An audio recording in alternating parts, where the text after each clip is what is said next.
मायरी के 52 एपिसोड में हमने देखा कि फ़ाखिर अपनी दोस्त आमना के साथ बैठ के अपनी पढ़ाई और सब्जेक्ट के मुतालिक डिस्कशन करता है। तो उसकी अम्मी आ जाती है और वो समझती है कि झूठ बोल के वो ऑफिस से निकला है और दोस्त के साथ बैठा हुआ है। एनी अपनी अम्मी को बताती है कि उसके दोस्त के अब्बू प्राइवेट एडमिशन करवा सकते हैं और वो भी अब पढ़ाई जारी रख सकती है। बड़ी भाभी अपने बेटे से कहती है कि आखिर इस दोस्त में ऐसी क्या ख़ास बात है कि जिसकी वजह से वो ऑफिस का काम छोड़ के बैठा, और ये कि एनी और उसकी बच्ची अब फ़ाखिर की जिम्मेदारी और आइंदा ऐसा ना हो। दोनों भाभियाँ डिसाइड करती हैं कि बच्चों का जो नुकसान हुआ सो हुआ, आइंदा इन्हें पढ़ना चाहिए। एमन की अम्मी डिसाइड करती हैं कि एमन का रिश्ता आ रहा है, जिस पर बड़ी भाभी उन्हें मना करती है कि एमन बहुत छोटी है, ऑलरेडी घर में एक शादी के नुकसानात हैं। आमना बहुत नाराज़ होती है फ़ाखिर से। फ़ाखिर उससे बहुत मना करता है, माफ़ी मांगता है और कहता है कि भाई सॉरी।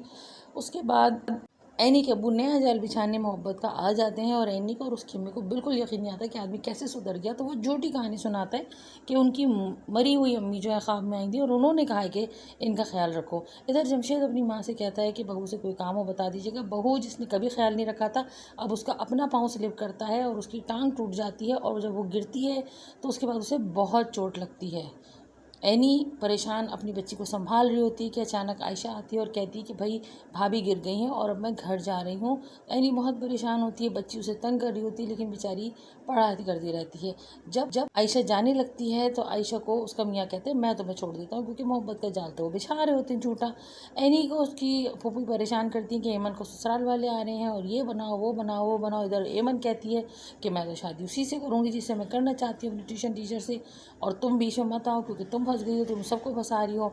उधर जमशेद की बीवी बिलाखिर परेशान होती है और जब उसके अपने तकलीफ़ आती है तो सबसे माफ़िया मांगती है कि मैंने अम्मी का ख्याल नहीं रखा और मैंने जानबूझ के उनके साथ कोताही की। जिस पर जमशेद नाराज़ होता है और कहता है मेरा दिल चाहता है तो मैं मारूँ।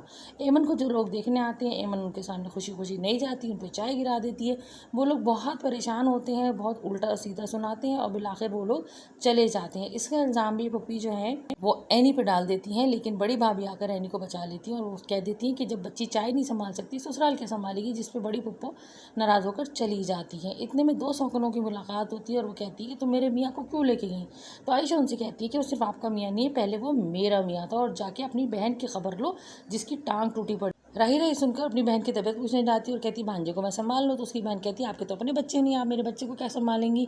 और उस पर राहिला नाराज़ हो जाती है। एनी और फ़ाखिर की ज़िंदगी में मुश्किलात चलती रहती हैं।